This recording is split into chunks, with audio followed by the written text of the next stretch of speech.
Lecture de la compilation post-mortem des écrits de Ellen G. White intitulée Rayon de santé. Chapitre 32. La chambre du malade.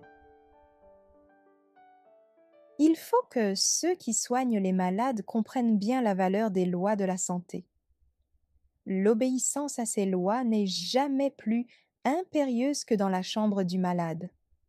Nulle part la fidélité dans les petites choses n'a une aussi grande importance.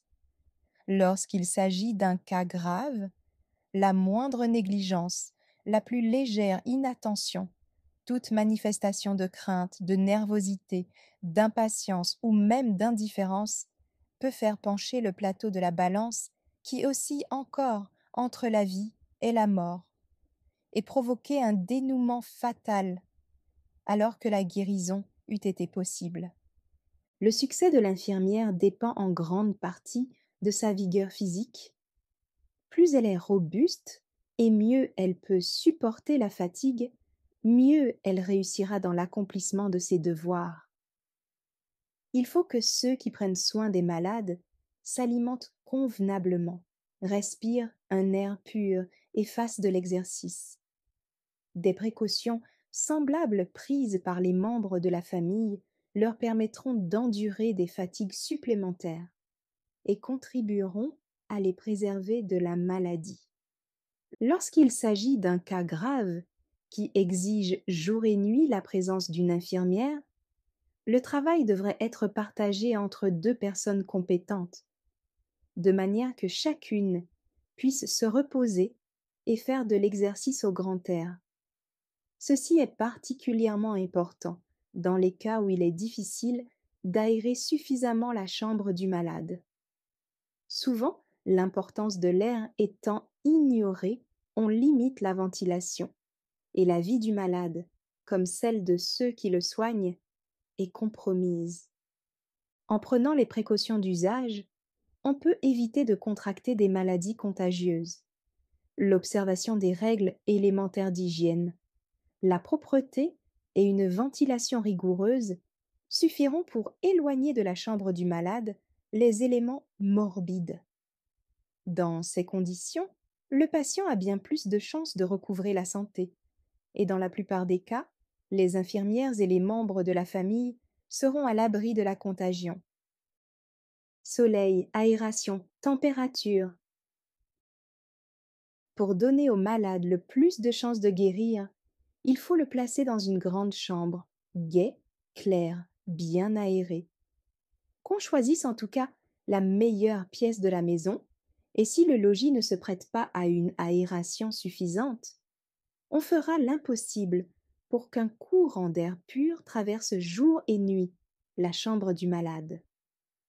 Autant que faire se peut, une température égale sera maintenue. Pour cela, on consultera souvent le thermomètre, car ceux qui soignent les malades, étant fréquemment privés de soleil ou réveillés la nuit, sont frileux et ne sauraient juger de la température réelle de la chambre. Le régime. Une partie importante de la tâche de l'infirmière consiste à prendre soin de l'alimentation de son patient. Il ne faut pas laisser celui-ci souffrir ou s'affaiblir par manque de nourriture, ni charger à l'excès ses organes digestifs. Donnez-lui des aliments savoureux et bien adaptés, en qualité et en quantité, à ses besoins. Pendant la convalescence, alors que l'appétit revient et que les organes digestifs n'ont pas recouvré toute leur force, on risque de commettre de graves erreurs. Les devoirs de l'entourage. Les infirmières et tous ceux qui ont accès à la chambre du malade doivent être gais, calmes et conserver leur sang-froid. Éviter l'empressement maladroit et la confusion. Que les portes soient ouvertes ou fermées sans bruit, et que toute la maison soit tranquille. En cas de fièvre, des soins spéciaux sont nécessaires au début et à la fin des accès. Une surveillance constante est souvent de rigueur à ces moments-là. L'ignorance et la négligence ont causé la mort de beaucoup de malades qui auraient pu être guéris s'ils avaient reçu les soins judicieux d'une infirmière intelligente. Visite aux malades. C'est un usage abusif et une idée fausse de l'étiquette qui amène tant de visiteurs aux malades. Aussi longtemps qu'ils sont très faibles, ceux-ci ne doivent recevoir aucune visite. L'excitation qui accompagne la réception des visiteurs les épuise au moment où ils auraient particulièrement besoin de repos et de tranquillité. Sans doute est-il agréable à un convalescent ou à celui qui souffre d'une maladie chronique de savoir qu'on pense à lui avec affection. Mais un message de sympathie ou un petit cadeau ferait souvent beaucoup plus de bien qu'une visite, sans présenter les mêmes dangers. Responsabilité des infirmières. Dans les sanatoriums et les hôpitaux, où les infirmières sont constamment en relation avec un grand nombre de patients, c'est grâce à un effort de volonté qu'elles pourront conserver une bonne humeur et manifester dans leurs actes et leurs paroles qu'elles ont à cœur les intérêts de leurs malades. L'accomplissement de leurs tâches est d'une importance capitale. Qu'elles n'oublient pas que leur travail est une manière de servir le Christ. Il faut parler aux malades avec sagesse. Ceux qui les soignent ont besoin de consulter chaque jour les Écritures, afin de savoir prononcer des paroles qui encouragent et fassent du bien. Des anges sont présents dans les chambres des patients, et des infirmières doivent se dégager une influence suave et pure. Il faut que les médecins et leurs assistants aient en haute estime les principes du Christ et manifestent ses vertus dans leur vie de chaque jour.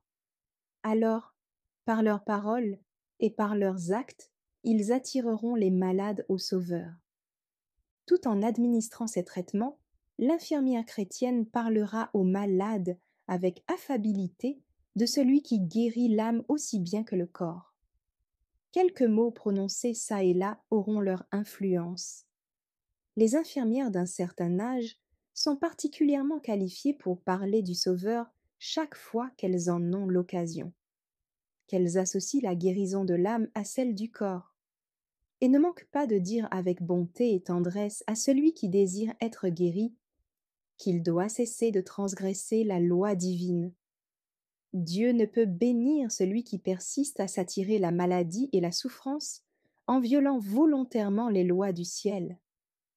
Par contre, il guérira tous ceux qui délaissent le mal pour faire le bien. Les hommes qui ne craignent pas le Seigneur agissent toujours contrairement aux intérêts bien compris de leur âme et de leur corps. Mais ceux qui consentent à se soumettre à Dieu en ce monde de péché renoncent à toute mauvaise habitude. La gratitude et la charité remplissent leur cœur. Le sentiment qu'ils ont de l'amour du Christ fait plus pour leur guérison que les meilleurs soins. Ces deux phases de l'œuvre d'une infirmière sont essentielles. Elles doivent marcher de pair. Merci d'avoir écouté cette lecture. Si vous avez des questions ou des remarques sur le thème abordé, n'hésitez pas à les partager dans les commentaires et notre équipe ne manquera pas de les considérer. À bientôt sur lereste.org.